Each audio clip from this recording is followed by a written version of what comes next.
बिस्मिल्लाहिर्रहमानिर्रहीम, अस्सलाम वालेकुम। आप देख रहे हैं प्रोग्राम नुक्ता इम्तियाज़। मैं हूं आपके साथ मिशल बुखारी और प्रोग्राम में हमारे साथ मौजूद हैं इम्तियाज़ गुल साहब। नाज़रीन, आज वफाकी वज़ीर बराए हवाबाजी ग़ुलाम सरवर साहब ने पार्लियामेंट में ख़िताब किया और कुछ मज़ीद हक़ाइक़ जो हैं वो सामने लेके आए। जो इन्वेस्टिगेशन हो रही है PIA में जाली लाइसेंसेस और इसके अलावा जो दीगर मामलात हैं, जो दीगर घपले उनके हवाले से, उस पर कुछ थोड़ी सी रोशनी डाली। कुछ मज़ीद बातें जो हैं वो सामने आई। उन्होंने कहा कि ये मामला सुप्रीम कोर्ट ने जब इंटरवेंशन की 2018 में, तो उसके बाद ये शुरू हुआ और हमने तभी जो अपने तौर पर इंक्वायरी थी उसका आगाज़ कर दिया था, जिसमें तकरीबन 1 साल और 4 माह जो है वो हमें लगे, जिसमें कुछ तो निशानदही हुई एक बड़ी तादाद में पायलट्स के जाली लाइसेंसेस की। इसके अलावा उन्होंने ये भी कहा कि एग्ज़ाम्स का जो तरीका है, जो 2012 में उसको चेंज किया गया था और नया तरीका कार वज़ा किया गया था, उसमें भी बहुत सारे अनफेयर मीन्स जो हैं वो सामने आए और बाकायदा लोगों को उसमें फैसिलिटेट और ऑब्लाइज किया गया। इसके अलावा उन्होंने ये कहा कि जो लाइसेंसिंग अथॉरिटी है, जिन्होंने साइन किए और जो लाइसेंसेस दिए, उनके हवाले से भी कार्रवाई हुई। 5 लोगों को सस्पेंड किया गया है और जो मजीद फैसिलिटेटर्स हैं, जो असल लोग हैं इनके पीछे, चाहे वो पॉलिटिशियंस हो, किसी भी पॉलिटिकल पार्टी से उनका ताल्लुक हो या वो कोई भी हो, उसमें IT प्रोफेशनल्स भी हैं, उसमें दीगर लोग भी हैं, उनको भी सामने लाया जाएगा और उनके ऊपर क्रिमिनल केसेस जो है वो बनाए जाएंगे और बाकायदा ये सारी कार्रवाई होगी। यहाँ पर मामला रुका नहीं है बल्कि अभी आगे बढ़ रहा है। ये जो सारी उन्होंने गुफ्तगू की, इस हवाले से आज हम अपने प्रोग्राम में बात करेंगे। और इससे पहले कि मैं इम्तियाज साहब की तरफ बढ़ूं, हम सबसे पहले तो हमें ज्वाइन किया है साबिक चेयरमैन और सेक्रेटरी डिफेंस रह चुके हैं जनरल आसिफ यासीन साहब ने, और सबसे पहले हम इनको गुफ्तगू में शामिल करते हैं। बहुत शुक्रिया जनरल साहब आपके वक्त के लिए। जनरल साहब, सबसे पहला सवाल जो मैं आपके सामने रखूंगी कि अब तो बहुत सारी चीजें सामने आ रही हैं क्योंकि इंक्वायरी हुई है और बड़ा अफसोस होता है इन सारी चीजों के ऊपर, लेकिन जब आपने चार्ज संभाला था तो आपने भी कुछ मसाइल का अहाता किया होगा। आपके सामने सबसे पहले क्या मसाइल आए थे? देखिए, सबसे पहले तो शुक्रिया टाइम देने का जी। मैं उससे थोड़ा सा पीछे ले जाना चाहूँगा, एक सम अप कर दूंगा मैं PIA को। ये बड़े कम लोगों को समझ आती है, हर कोई पैसेंजर भी और नॉन पैसेंजर भी PIA को बुरा भला कहते हैं। PIA उतनी अच्छी और उतनी ख़राब है जितनी उस वक्त की हुकूमत अच्छी और ख़राब है। PIA वो घोड़ा है जिस पे सब ने सवारी की लेकिन उसके सवारी के पैसे ना दिए और हर किसी ने इससे फ़ायदा उठाया और इसको इस्तेमाल किया और उसके बाद डस्टबिन में फेंक दिया। इसमें सियासत भी इन्वॉल्व थी, इसमें करप्शन भी इन्वॉल्व थी, लेकिन मैं बुनियादी तौर पर मेरा एक्सपीरियंस ये था या मेरा तजर्बा PIA में ये था कि PIA के जो एम्प्लॉइज़ हैं और एयरलाइन है उसमें कोई मसाइल नहीं है। उसके मसाइल जो हैं वो एक्सटर्नल हैं, किस तरह उसको चलाया जाए और कौन उसको चला रहा है। PIA का जो डायलेमा रहा वो ये रहा कि PIA एक एक्ट ऑफ पार्लियामेंट के ज़रिए बनाई गई थी और इसको हुकूमतों ने ये किया कि जब दिल चाहता था तो इसको कॉर्पोरेट कह देते थे। मसलन अगर PIA कोई रिसोर्सेज मांगने जाती थी या कोई और इश्यूज़ होते थे तो वो कह देते थे आप कॉर्पोरेट हैं, आप खुद कमाएं और ख़र्च करें। और जहाँ पर गवर्नमेंट की मर्ज़ी होती थी वो उसको पेपरा रूल्स और इस किस्म की फजूलियात के अंदर फंसा देते थे, जो एयरलाइन इंडस्ट्री में बड़ी फ़र्क होती है। मैं एक मिसाल आपको दूंगा कि अगर PIA ने फॉर एग्ज़ाम्पल अपनी जो किचन है उसके लिए अगर उन्होंने कोई कुकिंग ऑयल ख़रीदना है तो उस पर भी वही पेपरा रूल लागू होता है, जो अगर उसने एक 777 जहाज़ ख़रीदना है तो उस पर भी वही पेपरा रूल जारी होता है। अब जो दुनिया में काम होता है वो पेपरा रूल्स के तहत नहीं होता। इसी तरह मसलन जब पहली मुस्लिम लीग की गवर्नमेंट आई तो इन्होंने एक ओपन स्काइज पॉलिसी 1990 या 92 में शुरू की जिसमें इन्होंने दरवाजे खोल दिए और मेरे पास इसके काफ़ी लोग इसको क्लेम करते हैं, कहाँ तक सही है, कि वो ओपन स्काई पॉलिसी जो थी वो बड़ी तबाहकुन साबित हुई, न सिर्फ PIA के लिए बल्कि ओवरऑल पाकिस्तानी एविएशन इंडस्ट्री के लिए। उसने जो प्राइवेट एयरलाइंस थी उनके लिए भी दरवाजे बंद तो नहीं किए लेकिन उनके लिए मुश्किलात खड़ी कर दी। जी, इस पे ओपन स्काइज पॉलिसी पे तो हम बाद में आते हैं। पहले ये बताइए कि जो PIA में जो बुनियादी खराबियों की बड़ी वजूहात क्या थी? इसमें बुनियादी तौर पर पॉलिटिकल इंटरफेरेंस वजह थी। इसमें मसलन भर्तियां की गई, 2 से 3 हज़ार लोग भर्ती किए गए। और मैं मतलब आपको मिसाल दे सकता हूँ कि इंटीरियर सिंध से बच्चे और बच्चियाँ डायरेक्टली लाए गए और उनको डायरेक्टली आपने स्टूवर्ड लगवा दिया। हम लोग स्टूवर्ड्स और एयर होस्टेसेस को समझते नहीं हैं। जब वो बिज़नेस क्लास के उसमें जाते हैं, सर्व करते हैं, या इकोनॉमी क्लास में, वो जो पैसेंजर है जिसने 3 लाख 4 लाख टिकट दिया हुआ है, वो एक बहुत हाई एंड सोसाइटी का बंदा है, या कम से कम वो उठता बैठता हाई एंड सोसाइटी में है। अगर वहाँ पर आपका जो प्रेजेंटर है, जो स्टूवर्ड है, जो एयर होस्टेस है, उसको अगर बुनियादी एटिकेट्स ही नहीं आते तो फिर वो क्या करेगी। जहाँ तक ट्रेनिंग इंस्टीट्यूशंस का ताल्लुक है, वो एक लिमिट तक सिखा सकते हैं। तो इन्होंने दाएं बाएं, मैं आपको ये भी बता सकता हूँ कि पीपल्स पार्टी के दौरान पिछले टेन्योर में और फिर इस टेन्योर में भी इवन जो मैकेनिक टाइप लोग थे उनको स्टूवर्ड बना दिया गया। सो इस किस्म की वो हुई। दूसरा, और वो यही हुआ कि जनरल मुशर्रफ की गवर्नमेंट जब आई तो उन्होंने तकरीबन 2 से 3 हज़ार लोग जो गलत इंडक्ट किए गए थे उनको फायर कर दिया। 2008 में इन्होंने लगते ही उन सब को रीइंस्टेट किया और विद रेट्रो विद बेनिफिट्स, यानी जिस दिन उन्होंने छोड़ा था उससे लेके और दोबारा लगने तक पूरी तनख्वाहें दी गई। मेरे पास ऐसे ऐसे भी लोग थे जो 1.25 करोड़ लेकर अगले दिन उन्होंने छोड़ दिया, और उस 3 हज़ार में से या 2,500 में से कोई भी आदमी में ख्याल PIA में रहा नहीं, वो सब छोड़ के चले गए अपने फ़ायदे लेकर। जी बिलाशुबा इस पॉलिसी के नतीजे में PIA को कई अरब रुपए का नुकसान भी हुआ, यानी जो 8-9 बरसों के उनको वाजिबात अदा किए गए उन लोगों को जिन्होंने दोबारा सर्विस भी नहीं ज्वाइन की। अब ये बताइए आप कि PIA इसेंशियल सर्विसेज एक्ट यानी लाजमी सर्विस एक्ट के तहत काम करती है, लेकिन इसमें ट्रेड यूनियंस का वजूद कैसे बर्दाश्त किया गया? क्योंकि जैसे फ़ौज के तमाम इदारे लाजमी सर्विस एक्ट के तहत होते हैं, उसमें ट्रेड यूनियन नहीं बन सकती। PIA में ये सिलसिला कैसे शुरू हुआ? ट्रेड यूनियंस का जहाँ तक तल्लक है, बड़ी हैरान कुन बात है कि PIA में 9 यूनियंस बना दी गई थी, और वो इसीलिए बनाई गई थी ताकि लोगों को ओबलाइज किया जाए या इस किस्म का माहौल क्रिएट किया जाए। और ये सारी दोनों यूनियंस जो हैं हाईली पोलिटिसाइज्ड हैं। आप इससे अंदाज़ा कर लें कि एक का नाम है पीपल्स यूनिटी और दूसरे का नाम है एयर लीग। तो जब पीपल्स पार्टी की गवर्नमेंट आती है तो पीपल्स यूनिटी जीत जाती है।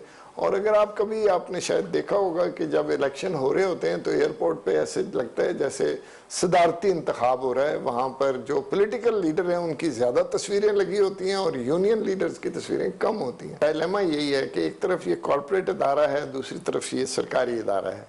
तो जब ये कॉरपोरेट इदारा हो जाता है, जैसे स्टील मिल है, स्टील मिल की यूनियन कितनी बड़ी यूनियन है। सो इसलिए union is not a bad thing, जिसने एम्प्लॉयज़ के राइट्स को गार्ड करना होता है। गड़बड़ तब होती है जब वो यूनियन एम्प्लॉयज़ के राइट्स को गार्ड करने की बजाय अपने राइट्स को या गैर PIA के लोगों के राइट्स को गार्ड करना शुरू कर दें। That is the problem. So मेरे ख्याल में यूनियन से मुझे कोई वो नहीं, हाँ उनको रिस्ट्रक्चर करने की ज़रूरत है। PIA में एट बेस्ट तीन यूनियंस होनी चाहिए या मैक्सिमम 4। 9 यूनियंस या 9 यूनियंस का कोई वजूद नहीं होना चाहिए PIA में, और ये काम हो सकता है। देखिए, प्राइवेटाइजेशन का आखिरकार ये सोचना चाहिए लोगों को कि हर कोई आया, इवन जनरल मुशर्रफ के टाइम में नारा लगा, पीपल्स पार्टी ने भी लगाया, PMLN ने भी लगाया कि जी इसको प्राइवेटाइज किया जाए, लेकिन नहीं कर सके। मौजूदा गवर्नमेंट भी नहीं कर सकी। सो ये अब इसका एक और भी मसला है कि ये मौजूदा शेप में प्राइवेटाइज हो ही नहीं। कोई खुदकुशी करेगा अगर इस एयरलाइन को ले लेगा। इसके ऊपर जो डेट चढ़ा हुआ है वो 3-3.5 बिलियन डॉलर्स का डेट है। तो वो डेट अगर किसी ने उठाना है, अगर फर्ज करें आप $1 की एयरलाइन आप बेच देते हैं, $1 की, तो उसके साथ इसका डेट भी जाएगा और वो डेट बिलियंस ऑफ डॉलर्स में होगा, तो ये एयरलाइन उनको उतने $1 बिलियन की पड़ जाएगी। वेयर अगर गवर्नमेंट डेट उठा लेती है इसकी और एयरलाइन को प्राइवेटाइज करती है, तो फिर एयरलाइन वायबल हो जाती है। फिर सही। प्राइवेटाइजेशन के हवाले से तो गुलाम सरवर साहब ने भी कुछ इंदिया दिया है कि हम नहीं करेंगे, शायद इसको रीस्ट्रक्चर करेंगे। आई वंडर कि कितना आसान या कितना मुश्किल है। जनरल साहब, आपका एक बिजनेस प्लान भी था एयरलाइन को बहाल करने का और मुनाफा बख्श बनाने के लिए, उसका क्या बना? इसकी बैकग्राउंड थोड़ी सी इस तरह थी कि हम लोगों ने ऑलरेडी एक बिजनेस प्लान था जो पिछली गवर्नमेंट को प्रेजेंट किया था। उस वक्त हफीज़ शेख साहब और मनवी वाला साहब फाइनेंस मिनिस्टर थे, इनको हमने प्रेजेंट किया। लेकिन क्योंकि वो आउट गोइंग गवर्नमेंट थी तो उन्होंने कहा कि जी अब हम जा रहे हैं, तो ये आप नई गवर्नमेंट को प्रेजेंट करेंगे। उस बिजनेस प्लान में बहुत सी चीज़ें थी, मेजर रीस्ट्रक्चरिंग थी। मैं थोड़ा सा आपको एक ज़रूरी चीज़ क्लैरिफाई करना चाहता हूँ। हमारे अक्सर इल्ज़ाम होता है PIA के ऊपर कि इसकी man power to aircraft ratio जो है वो बड़ी एबनॉर्मल है। मार्केट में दुनिया में 180 एम्प्लॉयज़ के ऊपर एक जहाज़ की जनरली इस किस्म का वो है। हमारा जो है वो 400 कुछ जहाज़ पे था एक ज़माने में, अब पता नहीं क्या है। इसकी बैकग्राउंड ये है कि हम गलत इसको हिसाब गलत लगाते हैं।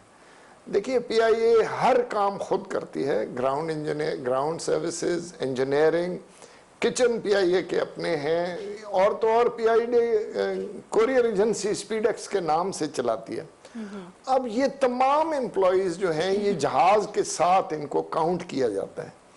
अगर आप एमिरेट्स या कतर का आप देखिए, उनकी तमाम ग्राउंड सर्विसेज जो हैं वो कंपनियां या दूसरे इदारे डील करते हैं। उनके जनरली जब आप गिनते हैं तो वो कॉकपिट और केबिन क्रू और थोड़े से इंजीनियर्स और थोड़े से जो उनके हेडक्वार्टर्स में स्टाफ होता है उनको गिना जाता है। हमारा ये ख्याल था कि हम तमाम जो ये हैं ग्राउंड सर्विसेज, किचन्स और ये स्पीडेक्स और सब, इनको हम PIA से अलग कर दें और अगर पॉसिबल हो तो इनको हम लीज आउट कर दें। अगर लीज आउट नहीं होता तो इनकी अलग कंपनियां बना के वो मार्केट में अपनी खुद कमाई करें। वो एक मॉडल मौजूद है, जैसे मौजूदा ग्राउंड हैंडलिंग कंपनीज कमा रही हैं, वो कंपनी भी अपना काम करेगी। इसी तरह जो किचन्स हैं वो प्राइवेटाइज हो जाएं, वो चाहे PIA को खाना खिलाएं चाहे वो दूसरी एयरलाइंस को खाना खिलाएं, वो उनका एक कम्पिटिटिव बिजनेस होगा।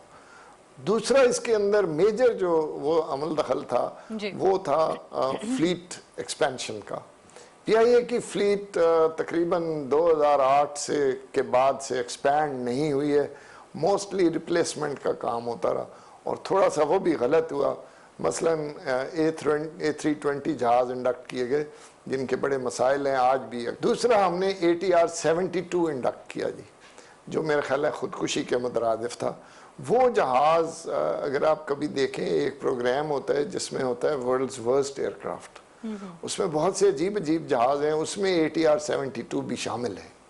ATR 72 का मतलब है कि उसमें 72 पैसेंजर्स आते हैं और पाकिस्तान के वेदर के अंदर, गर्म वेदर के अंदर, लाइटर एयर में वो जहाज़ 72 पैसेंजर लेके उड़ ही नहीं सकता। जनरल साहब, उससे शुरू में आपने ओपन स्काइज़ की भी बात की, तो ये बताइए कि ओपन स्काइज़ पॉलिसी जो कि 1991-92 में शुरू की गई थी, उसका बराह रास्त PIA को क्या नुकसान हुआ? देखिए, जो भी फ्लाइट ऐड करेंगे आप, वो एयरलाइन पागल तो नहीं है पाकिस्तान में फ्लाइट ला रही है। अगर एमिरेट्स की इस वक्त तकरीबन 72 फ्लाइट्स हैं हफ्ते में पाकिस्तान के लिए, तो नुकसान में कोई भी फ्लाइट नहीं जा रही होगी, वो पैसेंजर उठा रहा है यहाँ से। सो इसलिए उसमें अगर मेरे ख्याल में अगर वो हर फ्रीक्वेंसी का $1 मिलियन भी दे किसी को, तो उसको मेरे ख्याल है हफ्ते में नहीं तो 10 दिन में वो $1 मिलियन रिकवर कर लेगा। You understand? क्योंकि वो पैसेंजर उठा रहा है पूरी दुनिया का, San Francisco, Houston, wherever, Brazil का भी पैसेंजर वो उठा रहा है और ये हाई वैल्यू पैसेंजर्स हैं। जो मैं पैसेंजर दुबई लेके जाता हूँ वो लो वैल्यू पैसेंजर है। सो इसलिए उनकी रिकवरी तो फ़ौरन है। दूसरा, हमें ये बड़ा ज़रूरी समझना चाहिए, जो गल्फ़ कैरियर्स हैं ये एक अनड्यू एडवांटेज लेते हैं पूरी दुनिया की एयरलाइंस के ऊपर। इनके यहाँ फ्यूल सस्ता है, इनके यहाँ टैक्सेस नहीं है, इनके यहाँ यूनियंस नहीं है, इनके जहाज़ इनकी गवर्नमेंट्स ख़रीद के देती हैं और इनका इन्फ्लुएंस है दुनिया के ऊपर, क्योंकि ये पेट्रोल प्रोड्यूसिंग कंट्रीज़ हैं, ऑयल प्रोड्यूसिंग कंट्रीज़ हैं, तो इनका इन्फ्लुएंस है। सो इसलिए ये जो फ्रीक्वेंसीज हैं इसको बड़ा सीरियसली गवर्नमेंट को दोबारा देखना चाहिए, ये एग्रीमेंट्स दोबारा साइन करने चाहिए। और इसमें मेरा गुजारिश है कि इट्स नॉट ओनली PIA, ये जो दूसरी हमारी पाकिस्तानी एयरलाइंस हैं उनको भी नुकसान हो रहा है, क्योंकि उनका पैसेंजर भी वहाँ से उठ रहा है। इसलिए ये फ्रीक्वेंसीज का बड़ा सीरियस इशू है। दूसरा, मैंने तीसरा पॉइंट आपको बताया कि फ्लीट इंडक्शन की बड़ी सीरियस ज़रूरत है, हमें जहाज़ नए लेने चाहिए। जहाज़ों के बगैर अभी तक कोई जहाज़ नहीं आया पिछले 3-4 साल में। ये जो लीज़ वाले जहाज़ हैं ये भी बड़े माठे जहाज़ हैं, सस्ते जहाज़ हैं।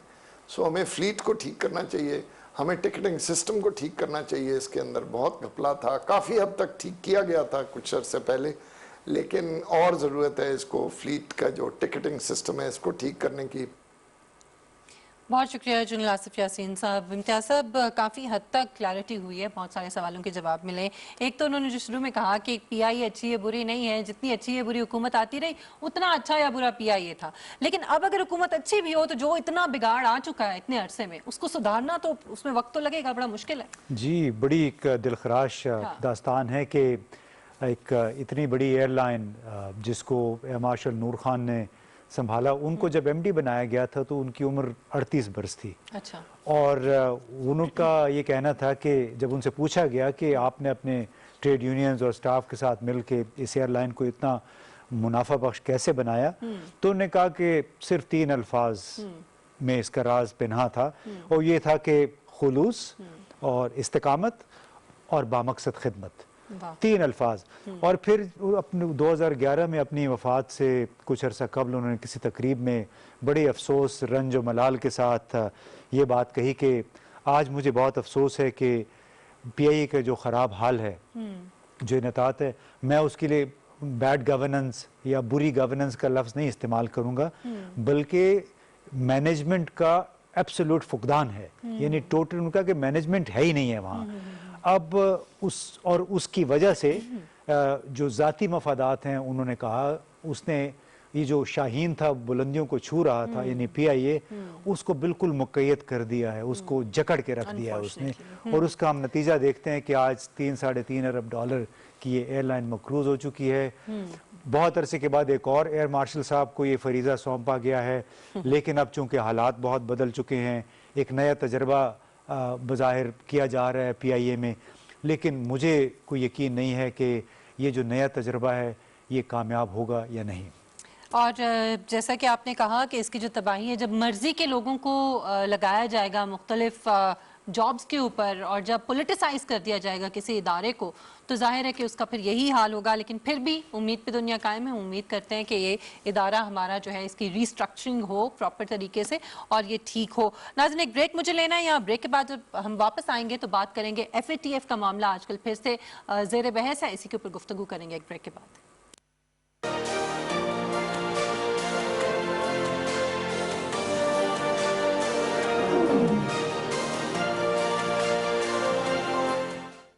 Prime ministers corona relief fund में अतिया जमा कराना बहुत आसान है। www.pmcrf.covid.gov.pk पे विजिट करें। डोनेशन का तरीका चुनें। अगर आप डेबिट या क्रेडिट कार्ड इस्तेमाल कर रहे हैं तो रकम और ऑर्गेनाइजेशन का नाम डालें।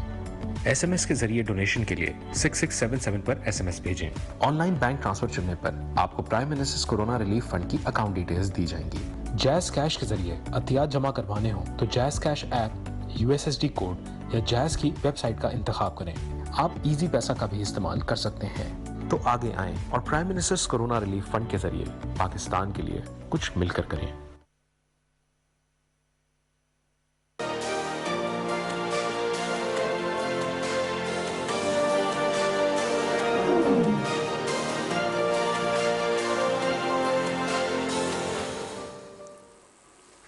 Welcome back.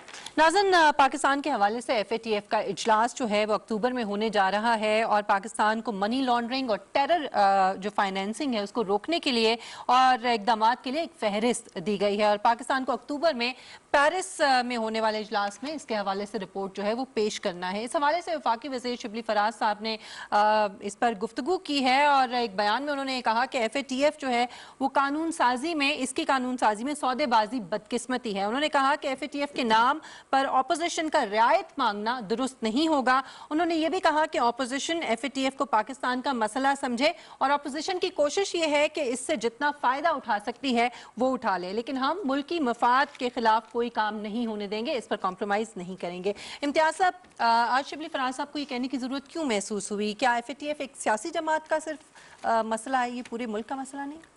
देखिए, ये भी एक और अफसोसनाक कहानी है FATF के हवाले से। आम लोगों को शायद इतना ज़्यादा पता भी नहीं है। फाइनेंशियल एक्शन टास्क फोर्स एक ऐसा इदारा है जो कि कोई तकरीबन 13-14 बरस पहले वजूद में आया और इसका बुनियादी मकसद ये था कि दुनिया भर में जो नाजायज़ ज़राए से कमाया गया पैसा या दहशतगर्दी के लिए इस्तेमाल होने वाला पैसा, उस पर नज़र रखी जा सके और उस हवाले से दुनिया भर के जितने भी इसके रुकन ममालिक हैं उनके बैंकिंग कवानीन को बेहतर किया जाए, सख्त किया जाए। और पाकिस्तान भी 2008 से ख़ास तौर पे FATF की माइक्रोस्कोप के नीचे था, क्योंकि यहाँ पे जिस अंदाज में बैंकिंग होती रही है, जिस अंदाज में बैंकों के ज़रिए नाजायज़ कारोबार हुआ है, TTs का, मनी लॉन्ड्रिंग का और स्मगलिंग के, करप्शन के पैसे गए हैं, तो उसका लामहला नतीजा यही होना था कि पाकिस्तान को जिस तरह जून 2018 में ग्रे लिस्ट में डाला गया, उससे पहले पाकिस्तान ने बड़ी कोशिशें की, कुछ इक़दाम भी किए, ऐसा ना हो। लेकिन उसकी बुनियादी वजह ये थी कि पाकिस्तान की जो अशराफिया है, हुक्मरान अशराफिया, उन्होंने जून 2018 तक FATF के मामले को संजीदा लिया ही नहीं। वहाँ से बार बार वार्निंग्स आती रहीं, कहा जाता रहा कि आपके बैंकिंग के निज़ाम में बहुत सुकम है, बहुत होल्स हैं, इसको आप प्लग करें। और नतीजा तक क्या हुआ, उसमें हमारे एक साबका वज़ीर ख़ारजा ने भी बड़ा उसमें अमली किरदार अदा किया। कुछ दोस्त मुल्कों ने बड़ी कोशिशें की थी कि ग्रे लिस्ट में हम ना जाएं, लेकिन उन्होंने एक ट्वीट कर दिया था, पता नहीं किस आलम में थे वो, एक ट्वीट किया कि इंशाल्लाह हम ग्रे लिस्ट में नहीं जाएंगे। फिर उस पर बाकायदा शिकायत की भारत ने, अमेरिका ने, चीन उस वक्त हमारे साथ था, लेकिन उस वक्त चीन की जो चेयरपर्सन थे, को चेयर, उनको भी फिर उनकी बात माननी पड़ गई, पाकिस्तान को अब ग्रे लिस्ट में डालना है। अब क्यों डाला? आपने देखा होगा गुज़श्ता साल के शुरू में GIT की कुछ रिपोर्ट्स आई थी और उसमें कोई बेशुमार अकाउंट्स की बात हुई थी, कई हज़ार अकाउंट्स की, जहाँ से करप्शन के पैसे बिल्कुल चैनलाइज किए गए थे। सिंध बैंक था, समिट बैंक था, UBL था, इसमें कोई 12,000 के करीब अकाउंट्स थे। उसमें जब छानबीन की गई तो काफ़ी सारे अकाउंट्स वो जाके ओमनी ग्रुप से मिल रहे थे जो कराची में बेस था। अब पाकिस्तान का मसला ये रहा कि इसमें चूँकि और GIT की रिपोर्ट्स में ये भी सामने आया कि एक कोई खोखे वाला है तो उसके अकाउंट से 1 अरब रुपए निकल आए, कोई शख्स दूसरे जहां में पहुंच चुका है उसके अकाउंट से 50 करोड़ 75 करोड़ निकल आए, तो उसको पता ही नहीं है, वो बेचारा तो गया, ना पकौड़े वाले को पता है, ना चाट वाले को पता है। उनके नाम पे टीटियां भी आती रही हैं, उनके नाम पे वो पैसे जो कि मुख्तलिफ ठेकों की सूरत में, परमिट्स की सूरत में एक बैंक में जाते हैं, दूसरे तीसरे से चौथे बैंक में।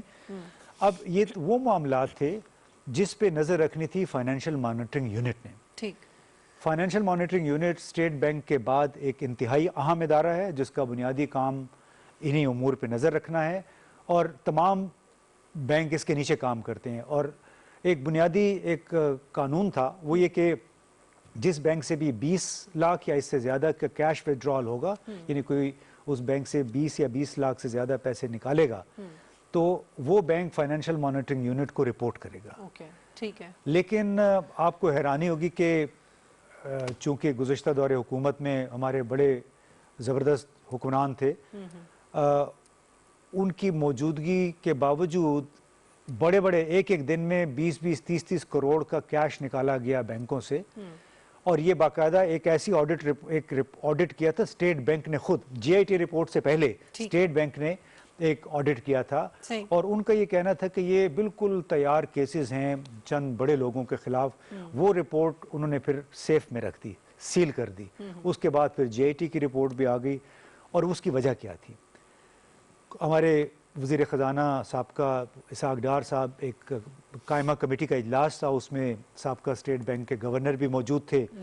अब उन्होंने एक बात कह दी कि जी पाकिस्तान से रोज़ाना कितने करोड़ की मनी लॉन्ड्रिंग होती है, यानी यहाँ से गैर कानूनी ज़राए से हुंडी के ज़रिए, हवाले के ज़रिए पैसे जा रहे हैं बैरून मुमालिक, और वो भी डॉलर्स की सूरत में। आप यकीन कीजिए, ये जब सब लोग बाहर आए हैं उस इजलास के बाद, तो डार साहब ने तमाम लोगों की मौजूदगी में स्टेट बैंक के गवर्नर को, हालांकि स्टेट बैंक के खुद मुख्तार इदारा है, पब्लिक में झाड़ दिया कि आपको ये बात करने की क्या ज़रूरत थी। अब वो दिन और उनकी रिटायरमेंट तक का दिन, यानी जो गवर्नर साहब थे, उन्होंने दोबारा फिर मुंह नहीं खोला। उन्होंने इतना वो डर गए कि पब्लिक में मेरी बेइज्जती हो गई। अब उसका बुनियादी मैं लुबे लुबाब ये है कि इस किस्म के कामों पे पर्दादारी होती रही है। एक दूसरे को तमाम अशराफिया जो थे वो अकोमोडेट करते थे। पता भी चल रहा है कि यहाँ से 30, 40, 50 करोड़ इधर उधर हो रहा है रोज़ाना, लेकिन एक्शन उस पर कोई नहीं लिया गया। और बिल आखिर हमें फिर जून 2018 में ये ग्रे लिस्ट में जाना पड़ गया। उस पर शोर शराबा भी बहुत हुआ, लेकिन मैं ज़ाती तौर पर समझता हूँ कि बड़ा अच्छा हुआ कि पाकिस्तान ग्रे लिस्ट में चला गया। उसके ज़रिए बहुत सारे हमारे सुकम थे कानूनी ये बैंकिंग के निज़ाम में जो काफ़ी अब बेहतर हो गए हैं। और फिर करना पड़ा उसको ठीक करने के लिए कोशिशें और इकदाम जो हैं वो उठाने पड़े। अच्छा, नैब और FATF को एक दूसरे से मुंसलिक करने की कोशिश हो रही है। शिबली फराज साहब ने भी कहा कि अपोजिशन जो है वो ये कर रही है, उसे ऐसा नहीं करना चाहिए। तो इसमें क्या कोई गिव एंड टेक है या क्या मफादात हैं अपोजिशन? देखिए, वो तो कुछ लोग कुछ दो की बुनियाद बना ली है अपोजिशन जमातों ने। नैब का मसला तो अपोजिशन की चंद शख्सियात को छुड़ाने से मुताल्लिक, उनके मफादात से वाबस्ता है। FATF का मसला जो है उसके हवाले से कानून साजी वो पाकिस्तान के मफादात से है। यानी पाकिस्तान के मफादात तो मैं समझता हूँ सबको मुकद्दम होंगे, बिल्कुल, कोई पॉलिटिकल पार्टी इस पे तो मेरा ख्याल है किसी सौदाबाजी की कोई गुंजाइश नहीं होनी चाहिए। आप देखिए ना, मेरे पास कुछ स्टेटिस्टिक्स ये थी कि न्यूयॉर्क में हबीब बैंक की ब्रांच को $225 मिलियन का जुर्माना हुआ। 225 में यानी 33-34 अरब रुपए का जुर्माना उनको हुआ, क्योंकि उन्होंने कोई 200-250 मिलियन डॉलर इस नौयत के उनके ट्रांजैक्शंस हुई जिनका बराह रास्त ताल्लुक ऐसे अफराद या ग्रोहों के साथ था जिन पे शक था कि इनका ताल्लुक अलकायदा से है, यानी या स्मगलिंग या करप्शन के इल्ज़ाम में। इस तरह हमारे एक और बैंक है हबीब बैंक, दुबई में एक ब्रांच थी, उसको बहुत बड़ा जुर्माना किया। और स्टेट बैंक ने, हमारे स्टेट बैंक ने भी उनको जुर्माना किया क्योंकि ऐसी ट्रांजैक्शंस थी कि इन्होंने छानबीन नहीं की। जान पहचान के लोग होंगे, दोस्त अहबाब होते हैं, एक दूसरे को अकोमोडेट करते हैं, लेकिन साबित तफ्तीश के ज़रिए पता ये चला कि ये तो ऐसे लोग हैं जो कि बिलवास्ता तौर पे दहशतगर्दी की सपोर्ट कर रहे हैं।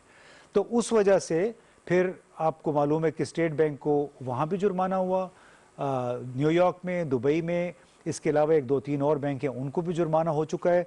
तो बड़ा अच्छा है कि जो जून 2018 में पाकिस्तान को एक 27 नुकाती एक्शन प्लान मिला FATF की तरफ से, उस पर बड़ी मैं खुश हूँ बतौर पाकिस्तानी कि अमल दरामद हुआ, बैंकारी निज़ाम उससे बहुत बेहतर हुआ है। बहुत सारे उसकी वजह से आपको मुश्किलात का भी सामना करना पड़ता है कि दस्तखत में मसला हो गया है, लेकिन हमें ये बताया गया है सरकारी तौर पे कि कोई 27 में से 14 या 15 नुकात पे मुकम्मल अमल दरामद हो चुका है, बाकी अक्सर नुकात पे जुज़वी तौर पे अमल दरामद हुआ है। लेकिन उम्मीद हमें ये करनी चाहिए कि जो पॉलिसी है दहशतगर्दी के खिलाफ, जो फाइनेंसिंग है दहशतगर्दी के हवाले से, मनी लॉन्ड्रिंग, स्मगलिंग, करप्शन, ये इनके रास्ते मजदूद करने के लिए FATF के एक्शन प्लान पे जो अमल दरामद है वो जारी रहेगा। अगर अब पाकिस्तान ग्रे लिस्ट से बाहर आ भी जाता है उसके बावजूद ये अमल दरामद जारी रहना चाहिए। चलिए, हम उम्मीद करते हैं कि जो भी मुल्की मफाद में इकदाम उठाने चाहिए वो उठाए जाएंगे, चाहे इसमें कोई नाराज़ हो, अपोजिशन हो या वो कोई भी हो, क्योंकि ये मुल्क का मामला किसी एक पोलिटिकल पार्टी का मामला नहीं। नाज़रीन, एक ब्रेक लेते हैं, ब्रेक के बाद हम वापस आएंगे तो बात करेंगे पाकिस्तान के निज़ाम तालीम के हवाले से, और उसमें एक बहुत बड़ा मसला जो है वो घोस्ट स्कूल्स का है पूरे पाकिस्तान में। इसी पर बात करेंगे एक ब्रेक के बाद, हमारे साथ रहिएगा।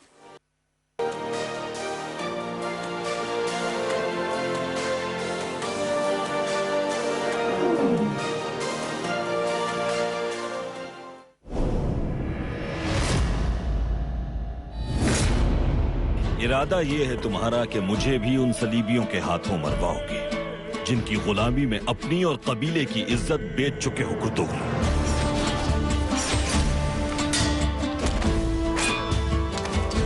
हक जीत जाता है और बातिल की शिकस्त होती है। जिस उम्मीद से मैंने सरमायाकारी की गुर्दोगलू पर, वो पूरी ना हो सकी। तुम्हारी इन आंखों में खुशी के आंसू हैं बस। जब तक आप मेरे साथ हैं तब तक कोई गम छू नहीं सकता। तुम्हें कबीले से, दीन से और कबीले के लोगों से गद्दारी के जुर्म में सजाए मौत दी जाती है।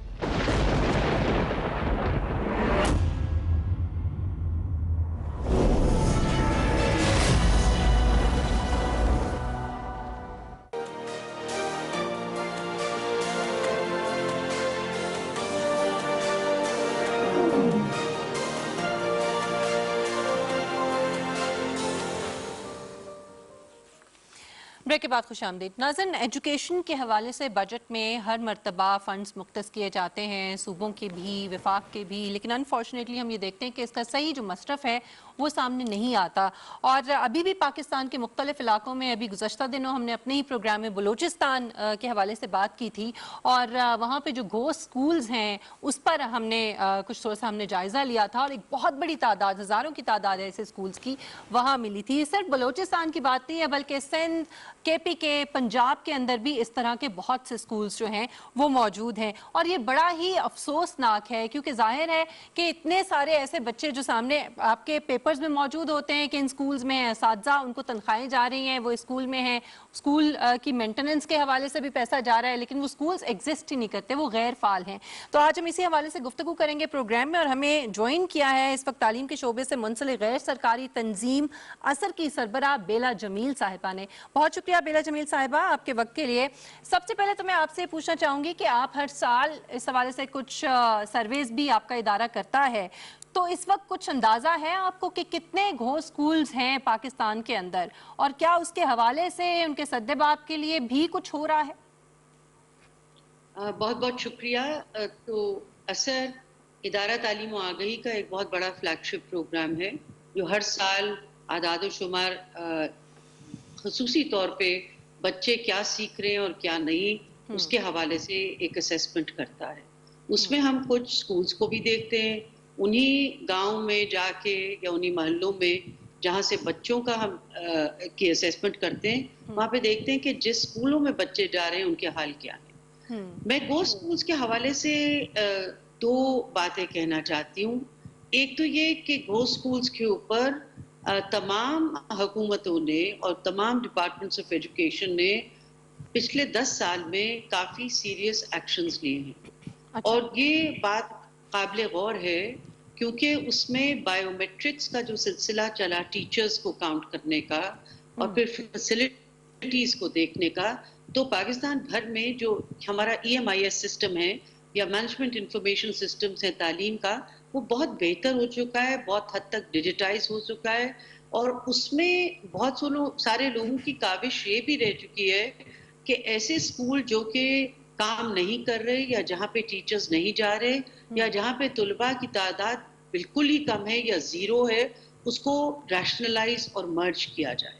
अलबत्ता इसके बावजूद हमें लगता कुछ ऐसे इलाके हैं ख़ुसूसी तौर पे जहाँ पे डेमोग्राफिक्स भी ऐसे हैं, जैसे बलूचिस्तान के कुछ इलाके हैं, सिंध में जहाँ पे घोस्ट स्कूल का बहुत बड़ा प्रॉब्लम था, वो बहुत हद तक सॉल्व हो चुका है, मगर फिर भी वहाँ पे अभी भी घोस्ट स्कूल्स हैं जिसपे सिंध की हुकूमत डिनाई नहीं करती, मगर जो पहले हालात थे उससे कहीं ज्यादा बेहतर है।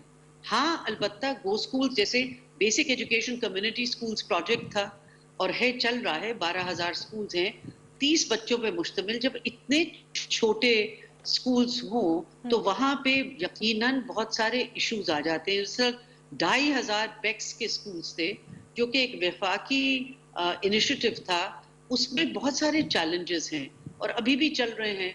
मगर मैं ये फिर से कहना चाहती हूँ कि चारों सूबों ने अपने EMIS सिस्टम्स को बहुत अपग्रेड किया है डेटा बहुत बेहतर हो गया मिसिंग फैसिलिटीज का और टीचर्स का, मगर ये कहना पड़ता है कि हमारे पास जो तालीमी बजट है वो हमेशा कम होता है। कोविड के बाद और भी ज्यादा धचका लगेगा, और जो मिसिंग फैसिलिटीज के चैलेंजेस हैं वो इतने ज्यादा अभी भी हैं, जो हमारा डेटा भी बताता है हमें कि बहुत बेहतरी के बावजूद भी अभी हम बहुत सारे चैलेंजेस में घिरे हुए हैं, जिसकी वजह से हमारे बच्चे स्कूल जाते हैं और फिर वहां से वापस नहीं आते। अटेंडेंस बहुत उनकी इरेगुलर होती है और वैसी लर्निंग नहीं होती, क्वालिटी नहीं होती जो होनी चाहिए, जो उनका हक है।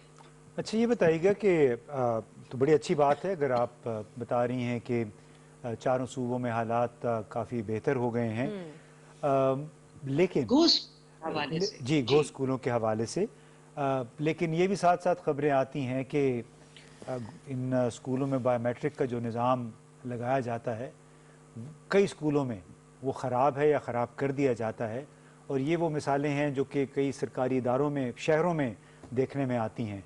तो आपका जो आखिरी आपने डाटा इकट्ठा किया है इस हवाले से, वो क्या कहता है, कब तक का है वो डाटा? वो हमारे पास जो डेटा है हमारा सैंपल डेटा है, यानी कि देखिए गवर्नमेंट हर साल अपना सेंसस करती है, वो भी डेटा आता है जो ईपैम इकट्ठा करती है, और फिर हमें उसमें एक पूरी नेशनल एजुकेशन की एक तस्वीर हमारे सामने आती है, और वो भी ये कहती है कि हाँ टॉयलेट फैसिलिटीज बेहतर हुई, वाटर फैसिलिटीज, ड्रिंकिंग फैसिलिटीज बेहतर हुई, मगर बहुत जगह पे वो फैसिलिटीज जब हम डिस्ट्रिक्ट बाय डिस्ट्रिक्ट देखते हैं तो अभी भी मिसिंग फैसिलिटीज का बहुत बड़ा फुकदान है। बहुत बेहतरी, मसलन पंजाब ले लीजिए, बहुत ज्यादा बेहतरी हुई है।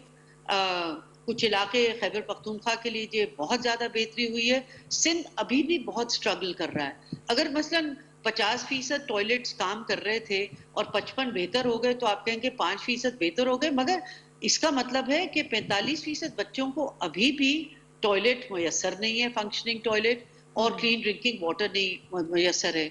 2020 आ गई और अभी भी हमारे बच्चे बहुत फंडामेंटल्स को तरस रहे हैं। तो जो तालीमी बजट है वो इतना कम है, और चाहे जो मर्जी हुकूमतें कह लें, और हमेशा कंपीटिंग चैलेंजेस हैं, और कोविड के बाद जैसे मैंने कहा और भी बड़े चैलेंजेस हो गए कि अब तो मिसिंग फैसिलिटी, अगर रनिंग वाटर नहीं होगा तो बच्चे अपने हाथ को कैसे धोएंगे साबुन से? जब स्कूल खुल जाएंगे 15 सितंबर को, तो गवर्नमेंट के लिए बहुत बड़ा चैलेंज है अपने स्कूलों को वाकई में फंक्शनल करना, और कई सूबों में बहुत बहुत इश्यूज हैं इस वक्त, और बजट भी मुझे नहीं मालूम है, ये नहीं है कि बजट्स नहीं है, बजट्स का की डिप्लॉयमेंट भी नहीं है। अच्छा, ये जो आप बजट की बात कर रही है ना बेला साहिबा, आपने ये कहा कि एक तो बजट है ही कम पहले ही, और फिर बजट का कोई अंदाजा लगाया जा सकता है कि कितना हिस्सा जो है गो स्कूल्स के नाम पर और जो असातिज़ा के नाम पर दूसरों की जेबों में जा रहा है, इसका कोई तखमीना लगाया गया है? देखिए गाहे बगाहे जब खबर आती है तो कोई कहता है कि जी, मतलब अब वो हर जगह की खबर अलग होती है कि जी 225 मिलियन किसी ने अपने पॉकेट में रख लिए, और वहां पे तो टीचर्स थे ही नहीं, आते ही नहीं थे। जैसे हाल ही में 2019 में बेक्स के स्कूल का जिक्र हुआ, अब वो छोटे छोटे स्कूल्स थे, मगर ऑफ कोर्स हुकूमत के पैसे से चल रहे थे, और अगर 12,000 में से 2,000 स्कूल्स फंक्शनल फर्ज करें नहीं थे तो ये एक बहुत बड़ी तादाद हो जाती है। मगर जब ये सामने बातें आती हैं तो ये इश्यूज सामने हमारे आते हैं जिसके ऊपर डिस्कस किया जाता है।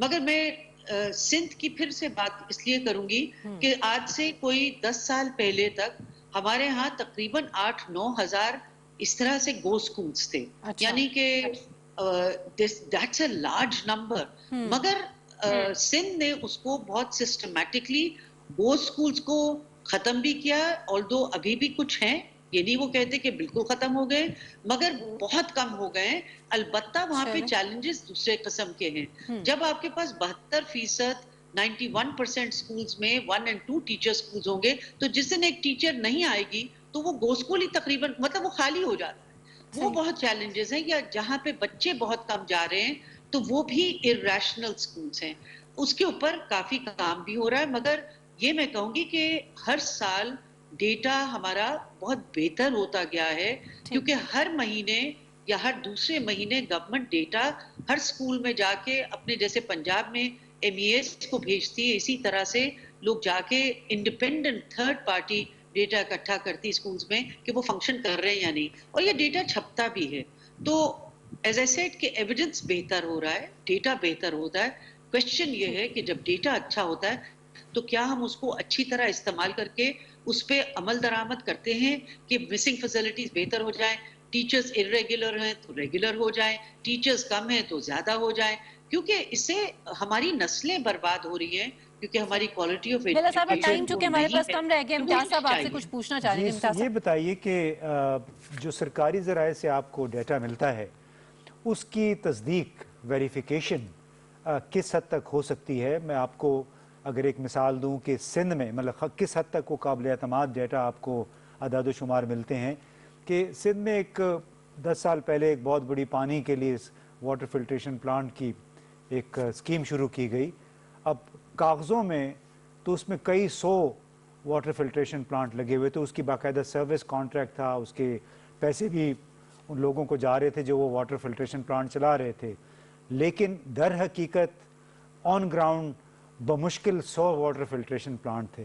तो आप समझती हैं कि जो आपको रिपोर्टिंग हो रही है वो बिल्कुल सही होती होगी, जिसकी बुनियाद पे हम ये फ़र्ज़ कर लें कि वाक़ईतन वहाँ पे बेहतरी आ रही है? देखिए, अब चूंकि सिंधी की बात कर रहे हैं, सिंध से मेरा बहुत करीबी ताल्लुक है। मैं कोई 50% of my time is spent in Sindh. और सिंध में जब डीजी एमएनई का पूरा सिस्टम सेटअप हुआ तो उन्होंने पंजाब में जैसे मॉनिटरिंग एजुकेशन ऑफिसर्स थे, उसी तरह से असिस्टेंट्स थे, उसी तरह से सिंध ने थर्ड पार्टी एमएनई ऑफिसर्स रखे। और वो बल्कि एक बहुत ही काबिल अफसर थे जिन्होंने बहुत अच्छा सेटअप उसको किया, जुबैर चन्ना साहब। और वो हर महीने वो डेटा ठक करके टेबल पे आ जाता था।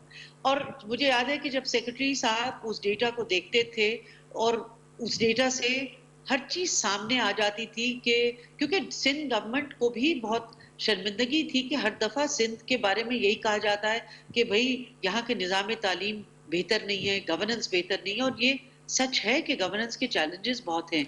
तो उन्होंने कम से कम चलिए, बड़ी अच्छी बात है बेला साहिबा जो आप कह रही हैं कि अल्लाह करे कि ऐसा ही हो और बेहतरी जो है वो आ रही है। बहुत शुक्रिया आपके वक्त के लिए। इम्तियाज साहब, वो तो ये कह रही हैं सिंध में से उन्होंने कहा ना कि मेरी बड़ी अपनी कुछ ज़ाती एफिलिएशन है, इस वजह से बड़ी तारीफ कर रही थी कि काफ़ी बेहतरी आई है, ओवरऑल बेहतरी आई है। तो ये तो बड़ी अच्छी बात है। चलिए, अल्लाह आपको करे। लगता है कैसा है? मैं अभी भी बहसीत मजमूई जिस अंदाज में पाकिस्तान की सरकारी इदारे काम करते हैं, सिर्फ मैं सिंध की बात नहीं करता, चाहे पंजाब है, चाहे खैबर पख्तूनख्वा है या बलूचिस्तान है, क्योंकि हम तो ख़ुद भी ऑन ग्राउंड घूमते फिरते रहते हैं। तो हम दुआई कर सकते हैं कि जिस अंदाज में बेला साहिबा ने बताया, अल्लाह करे कि हो, क्योंकि उसी में पाकिस्तान के जो बच्चे हैं उनका मुस्तकबिल पनाह है। और एक बड़ा अहम नुक्ता ये है कि अगर सरकारी स्कूलों की हालत ज़ार बेहतर हो जाए तो शायद वो बच्चे जो जिनको माँ बाप मजबूरन मदारिस में भेज देते हैं, जहाँ पे वो एक बहुत महदूद सा एक निसाब उनको पढ़ना पड़ता है, उससे वो बच जाएंगे और मेन स्ट्रीम जो एजुकेशन का निज़ाम है शायद उससे वो इस्तेफादा कर सकें।